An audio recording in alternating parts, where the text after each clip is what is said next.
দেখতে দেখতে শীত তো প্রায় চলেই যাচ্ছে, আর গরমের ভাবও একটু একটু পড়া শুরু হয়ে গেছে। শুধুমাত্র শীতের দিন কটা বাদ দিয়ে আমার গরমেতে ধুলোয় ভীষণ সমস্যা হয়। প্রথমে তো ধুলো থেকে শুরু হয়ে যায় অ্যালার্জি, তারপরে কন্টিনিউ হাঁচি, আর হাঁচি দিতে দিতে একসময় ঠান্ডাই লেগে যায়। মানে প্রবলেমের আর কোনো শেষ নেই। তো সে যাই হোক, আজ সকালে বাসি কাজ কমপ্লিট করে রান্না করছি, তখন একটা ভাই একটা ভ্যান নিয়ে কিছু ফুল গাছ নিয়ে এসেছে। ভাইটা প্রায়ই আসে অনেক ফুল গাছ নিয়ে, ওর কাছ থেকে আমি অনেক ফুল গাছও নিয়েছি। তো আজ যখন ও এসেছে, আমার আগে আমার মা দেখতে পেয়েছে ওকে। আর আমি যখন দেখে ওর কাছে যেতে চাইছি ফুল গাছের জন্য, আমার মা তখন আমাকে তো ভীষণ বকা দিচ্ছে। আসলে কি বলতো, এইগুলো এক ধরনের নেশা। একটা দুটো গাছ কিনতে কিনতে তখন গাছ দেখলেই মনে হয় আরো কটা কিনি। তাই আজও 3টে গাছ কিনে ফেলেছি।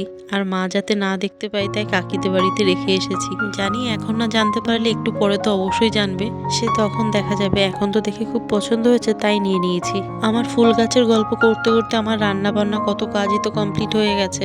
আজ না আর মাছ রান্না করতে হয়নি। কাল যেহেতু অনেকটা মাছ রান্না করেছিলাম, তাই তার বেশ কিছুটা মাছ আজও রয়ে গেছে। তাই এগুলো দিয়েই এবেলা চলে যাবে। আর আমার মেয়ে যেহেতু মাছ একদমই খেতে চায় না, আর বাসি মাছ তো মোটেই খাবে না, ডিম ভাজা করে দিলে হয়তো খেয়ে নেবে। তো আমার মেয়ে তো স্নান করে ভাত খেয়ে নিয়েছে, আর এখন আমিও খেয়ে নিয়েছি। এখন ও গিয়ে পড়তে বসে পড়েছে, আর আমি গিয়ে ওর পাশে একটু বসে থাকবো। আবার ওকে বিকেলে পড়তেও যেতে হবে। তো আমার আজকের ভিডিও এই পর্যন্তই থাকলো, দেখা হবে আবার পরে।